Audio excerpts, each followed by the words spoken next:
তো দেখো আজকে রান্না হয়েছে এই যে ভাত, এই যে বেগুন পটল ভাজা আর কুমড়ো ভাজা, ডাল, আর এখানে আলু সেদ্ধ। আজকেও শুধু আমার বড়ের জন্য রান্না হয়েছে। আমি যাবো একটুখানি ওই বাড়িতে আমার বাকি কাজগুলো মেটাতে। আজকে আশা করি গেলে আমার সব কাজ মিটে যাবে। আর এদিকে দেখো লেবু দিয়ে দিয়েছি। লেবুগুলো কি রস গো, পুরো রসই হয়ে গেছিলো, বটিটা একদম পুরো ভিজে গেছিলো যেন। আর এর মধ্যে দিয়েছি ডাল, এর মধ্যে রয়েছে ভাত, আর এক টুকরো লেবু এখন খাবে, এক টুকরো লেবু নিয়ে যাবে কাজে। আর কি বাজবে, এই দুটো এইটা রেখে দেবো নাকি তুমি নিয়ে যাবে? এই তো 2 টুকরো দিলাম, আর 2 টুকরো এইটা কি করবো?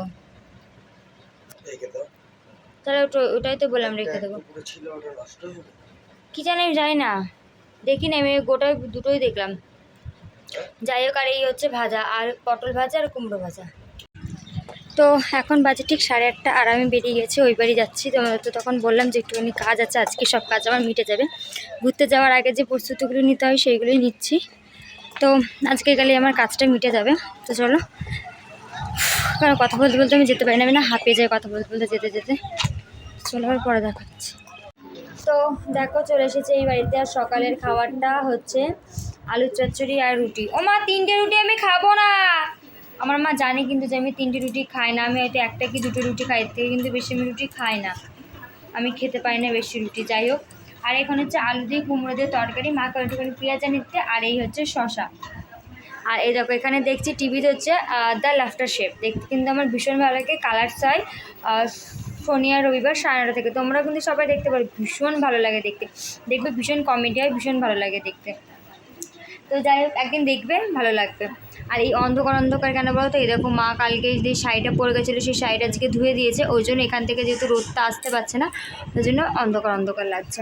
বাইরে কিন্তু বেশ ভালোই রোদ উঠেছে, প্রচণ্ড পরিমাণে রোদ উঠেছে জানো তো। আর গরমটাও সেরকম লাগছে, আর রোদটা থেকে মনে হচ্ছে যেন দুর্গাপুজো চলে এসছে। তো যাই হোক, চলো সকালের টিফিনটা করে নিই। দেখো কথা বলতে বলতে এদিকে দুপুরে খাবার নিয়ে মা চলে এসেছে। আজকে কিন্তু সিম্পল রান্না হয়েছে, আলু সেদ্ধ, ভাত, পটল ভাজা, বেগুন ভাজা আর ডিম সেদ্ধ, আলুর সাথে ডিম সেদ্ধ। কী করবো বলো, আগের দিন এত রিচ খাওয়ার হয়ে গেছে, আজকে আর মাছ মাংস কিছুই খেতে ভালো লাগছে না। আমাকে বাবা জিজ্ঞাসা করেছিল যদিও বা, বললাম যে না, কিছু খাবো না। আর আমি ঠিক 12:30 থেকে 3টে অবধি ঘুমিয়েছি একটানা। তারপরে ঘুম থেকে উঠে এই যে ভাত নিয়ে বসে পড়েছি। আর এই যে বললাম না, আলু সেদ্ধ, ভাত আর ডিম সেদ্ধ আর বেগুন ভাজা, পটল ভাজা খেতে কিন্তু ভীষণ ভালো লাগছিল। কারণ কালকে অত রিচ খাওয়ার পর না আর কিচ্ছু যেন ভালো লাগছিল না খেতে। মাছ মাংস এমনিও আমি খাই না। তো এখন যাচ্ছি একটু চুল কাটতে, দীঘায় যাব, তাই একটুখানি চুলটা কাটতে যাচ্ছি। আগের দিনকে গেছিলাম, দোকান বন্ধ ছিল, তোমাদের তো বলো, ও দোকান বন্ধ ছিল না, কাকাটা বাড়ি ছিল না, কাকাটা গেছিলো বিয়ারে। আর আজকে দেখো আমি অন্য টিপ পরেছি, একটু মেরুন মেরুন কালারের পড়ছে, আর অনেকটা তুলনামূলক বড় পড়ছে। আমি এত বড় টিপ পরি না, আমি ছোটো টিপ পরি। আর আমি টিপ আনতে ভুলে গেছি, সেজন্য মায়ের থেকে পরেছি। দেখো চোখ মুখগুলো এখন ফোলা ফোলা লাগছে না। দুপুরবেলা ঘুমিয়েছি, দুপুরবেলা না 12টা না 12:30টার সময় ঘুমিয়েছি, আর 3:30টার সময় উঠেছি। ধরো ব্যাগ। তো এখন আর আমি আর আমার মা দুজন মিলে যাচ্ছি চুল কাটতে, আর ওই পর থেকে কাকিনারা একটুখানি মেলা ঘুরে আসবো। কি হয়েছে, গরুই তো এসেছে, ও কোথাবে থরি চলে গেছে ওই রাস্তায়। কিছুই করতাম না, আমি আদর করতাম, আমার খুব ভালো লাগে আদর করতে।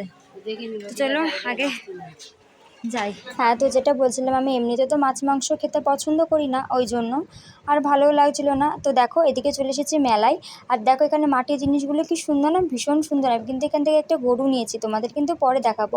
আর হ্যাঁ, কী জন্য গেছিলাম তোমরা বুঝতেই পেরেছো। হ্যাঁ গো বন্ধুরা, চুল 1 বছরের বেশি আমি ওকে আদর যত্ন দিয়ে বড় করেছি, তিলে তিলে করে উঠেছি, সেটা আজকে আমাকে কেটে দিতে হলো। তার একটাই কারণ হচ্ছে আমার মাথার যন্ত্রণার জন্য, মানে প্রচণ্ড পরিমাণে বড় বড় চুল হয়ে যাচ্ছে, তো জলটা শোকাতে পারছে না, মানে ঠিকঠাক মতন। দেখবে বড় চুল হলে জলটা ঠিকঠাক মতন শোকায় না, সেটা মাথায় জমে জমে জমে জমে ঠান্ডা লেগে যাচ্ছে, নার্ভের প্রবলেম আছে, চুল মানে বেঁধে রাখতে পারছে না, প্রচণ্ড অসুবিধার জন্য আমাকে আজ বাধ্য হয়ে চুলটা কেটেই ফেলতে হলো। আর দেখো তোমাদের কিন্তু আমাদের মন্দিরটা দেখালাম, এটা কিন্তু রথতলার তোমার রথ।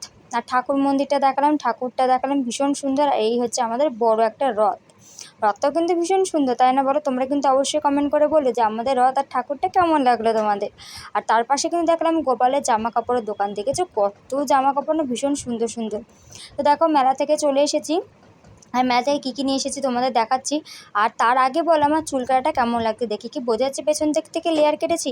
তার জন্য তো আমি কাকাকে বলেছি যে কাকা একটু ছোটো মানে একটু বড় রেখে আমার চুলটা কেটো, কারণ অতি কষ্টে চুলটা বাড়িয়েছি তো ওই জন্য। তো অবশ্যই কিন্তু আমরা বলো যে লেয়ার কাটটা কেটে আমার মুখে কেমন লাগছে।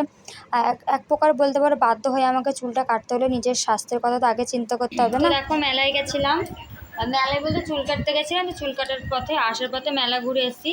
আর এই দেখো জিলেপি নিয়ে এসেছি, আর নিয়ে এসেছি একটা, আমি আমার জন্য নিয়ে এসেছি একটা ব্ল্যাক কালারের নেল পালিশ। তারাও দেখাচ্ছি, এটা যদি বা মেলা থেকে কিনিনি, এটা উড়ে যাচ্ছে ঠোঙাটা। এটা যদি বা দোকান থেকে কিনেছি, মেলা থেকে কিনিনি, কারণ মেলায় নেল পালিশগুলো না বাজে হয় জানো তো, একদিন দুদিনের পরে উঠে যায়, দেখে ওখানে চকলাপানা উঠে যায়। আর এই দেখো নোকটা অবস্থা দেখেছো, সেই কালকে মামিকে সেই সাদে পরালাম না, আলতা পরেছি, তো সেই আলতাটা লেগেছে হাতে। এ দেখো দাঁড়াও দেখাচ্ছি, এই দেখো নোকের ভেতরটা দেখেছো, ফোকাসে নিচ্ছে না, নোকের ভেতরটা পুরো আলতা লেগে গেছে। ভাগ্যিস টান হাতে লাগেনি, বা হাতেই লেগেছে, নাহলে তো খাবার পুরো লাল লাল হয়ে যেত। তো যাই হোক, এই দেখো এই জিলাপি আরও এনেছি, আমি নিলাম 4টে, আর রাধা গোপালকেও দিয়েছি সবার আগে, দিয়ে তারপর আমরা খেলাম। আর এই হচ্ছে নেলপালিশ কিনে এনেছি। আর অবশ্যই কিন্তু জানি আমার চুল কাটাটা কেমন হয়েছে, লেয়ার কেটেছি চুলটা। তো চলো এখন টাটা। আর অবশ্যই কিন্তু কমেন্ট করে বলো চুল কাটাটা কেমন হয়েছে, আর চুলটা কেটে আমাকে কেমন লাগছে, ঠিক আছে? বলতে পারো এক প্রকার আমার চুলটা কাটতে ভীষণই কষ্ট হয়েছিল, প্রচণ্ড মায়া লেগেছিলো, কিন্তু কিছু করার নেই। আমিও নিরুপায়, স্বাস্থ্যের জন্য, আর স্বাস্থ্যের কাছে আমার হাতটা বাঁধা, আমার শরীর আগে তারপর তো চুল না হোক আবার পরে ঠিক হয়ে যাবে, আগে সুস্থ হয়ে যায়। তো যাই হোক, অনেক কথা বলে ফেললাম। এবার দেখো চলে এসেছি রাতের খাবার খেতে, অনেকটা রাত হয়েছিল আমার বরের আসতে, তাই মা বললো যে ঠিক আছে এখানে রাতে খেয়ে যায়। এখানে কিন্তু রাতে খাওয়ার হয়েছে ডিম, মানে ডিমের ঝোল ভাত, আর কিছু না। মা জিজ্ঞাসা করলো একটু মাংস হলে ভালো হতো, কিন্তু আমার বরের যেহেতু ফোনটা খারাপ হয়ে গেছে, তো আমি আমার বরকে ফোন করে বলতে পারিনি। তো ওই জন্য মা বললাম যে ঠিক আছে বাদ দাও, নর্মাল ডিম ভাত করো। আমি আমার বরকে বারবার জিজ্ঞাসা করছি দেখো তো আমার চুল কাটাটা সুন্দর হয়েছে, ও বলছে যে হ্যাঁ সুন্দর হচ্ছে। তো যাই হোক বন্ধুরা, চলো আজকের ভিডিওটা এইটুকুই, কাল ফিরবো নতুন একটা দিন নতুন একটা ব্লগের সাথে। যদি আমার ব্লগটা ভালো লেগে থাকে তাহলে অবশ্যই আমার চ্যানেলটা সাবস্ক্রাইব করে আমার পাশে থেকো। আর হ্যাঁ, তোমরা কিন্তু বলো যে চুলটা কেটে আমাকে কেমন লাগছে, আর পেছন দিক থেকে বোঝা যাচ্ছে কি না যে এটা লেয়ার কাট। তো আজকের মতন টাটা।